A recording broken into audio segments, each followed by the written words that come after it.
The strategy room is an immersive experience. It's a way for someone to walk in off the street with no prior knowledge of climate change, and within about 90 minutes, they'll understand a whole range of net zero policies and have opinions on how they could work in the local area. We wanted to create an innovative way for the public to explore and express their views on the best ways to tackle climate change in their local areas. The way that we developed the strategy room is by working with local authorities as co-production partners. We would go to them at the very beginning and we would ask them, what do you need? What are your challenges that you have in reaching your residents? We would then develop the scenarios and we would go back to them and test those scenarios with them and bring in residents into that testing process. So really co-develop it with them. The strategy room combines deliberation, like you might get in a citizens' assembly, along with interactive polling.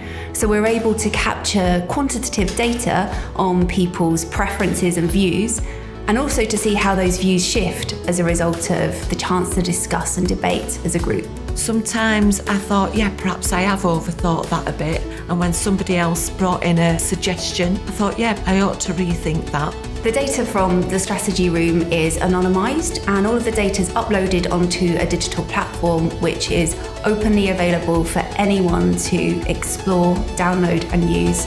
It's a great resource for local authorities to really understand the views of people in their local area.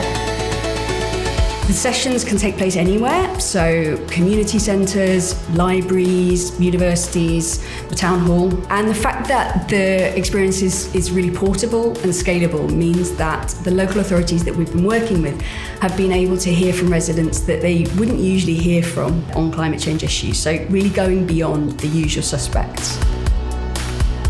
It's about community consultation, it's about engagement with the tenants, residents. I think asking those questions are getting people to think differently. It shifts the focus away from the need to change individual behaviour to bringing residents into a conversation about what are the changes that we need to make to society in order for people to do the right behaviour at the individual level. Rather than telling people to take public transport or cycle when the infrastructure isn't available, it's about discussing what kind of changes are needed in town centre redevelopment, in transport provision, for people to make those kinds of changes in their own lives. Put in a situation where you've got to justify something, it is often you get a better result than just applying to social media for permission to be crazy. These kind of meetings, there needs to be more of them to inspire people. For me, it was just, the ice caps are melting and, there's nothing we can do about it. But with you explaining the things that can slow it down, it's a positive insight to what the future would be like. Very informative, very helpful, and also very enjoyable, to be honest. I think the proof has got to be in the pudding now. We've got to listen to what people are saying. We've got to take that back and see what actions start to fall out, and perhaps what we can start to do at small scales, little stages, and hopefully getting back out into the community, sharing the feedback and saying, okay, this is what you said, this is what we'd like to try, and just see where we get from there.